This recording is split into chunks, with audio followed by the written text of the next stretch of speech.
মিথিলার অ্যাক্টিং খুব ভালো ছিল। প্রথম সিনেমা হিসেবে খুব দুর্দান্ত অ্যাক্টিং করেছে যতটুকু সময় পেয়েছে। মিথিলার অভিনয়টা ভালো ছিল, বাট স্যাড স্যাড অভিনয় ছিল না, মানে রোমান্টিক অভিনয় ছিল, ভালো করেছে, আমার কাছে ভালো লেগেছে। কিন্তু সবসময় তার মুখটা লাজুক ছিল, হাসি ছিল, এটা হচ্ছে ইন্টারেস্টিং ছিল আমার কাছে। মিথিলা তো দুর্দান্ত।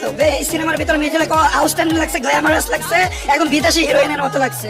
আর সে বিদেশি হিরোইন চরিত্রে অভিনয় করছে, সেই লাগছে খুবই দুর্দান্ত। তানজিয়া জামান মিথিলার অ্যাক্টিং আমার কাছে আসলে অনেক ভালো লেগেছে। লুকস, তারপর ফিটনেস, ওভারঅল সবকিছু ভালো লেগেছে, বেটার, ভালো লেগেছে। ওর অভিনয় আমার কাছে ভালো লেগেছে, নতুন হিসেবে আমার কাছে ভালো লেগেছে। মিথিলা আপুকে অনেক ভালো লেগেছে, একটু আগে দেখা হয়েছিল, আমরা ছবিও তুলেছি। খুব সুন্দর অভিনয় করেছে, আর অল্প সময়ের জন্য উনি ছিল তো, তারপর ওনাকে উনি ফুটে তুলেছে আর কি। প্রেজেন্টেশন ওনার খুব সুন্দর ছিল।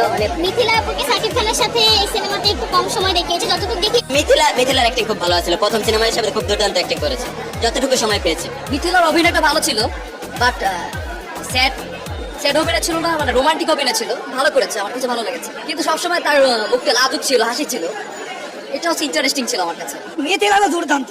এই সিনেমার ভিতরে মিথিলাকে আউটস্ট্যান্ডিং লাগছে, গ্ল্যামারাস লাগছে, এখন বিদেশি হিরোইনের মতো লাগছে। আর সে বিদেশি হিরোইন চরিত্রে অভিনয় করছে, সেই লাগছে খুবই দুর্দান্ত। তানজিয়া জামান মিথিলার অ্যাক্টিং আমার কাছে আসলে অনেক ভালো লেগেছে। লুকস, তারপর ফিটনেস, ওভারঅল সবকিছু ভালো লেগেছে, বেটার, ভালো লেগেছে। ওর অভিনয় আমার কাছে ভালো লেগেছে, নতুন হিসেবে আমার কাছে ভালো লেগেছে। মিথিলা আপুকে অনেক ভালো লেগেছে, একটু আগে দেখা হয়েছিল, আমরা ছবিও তুলেছি।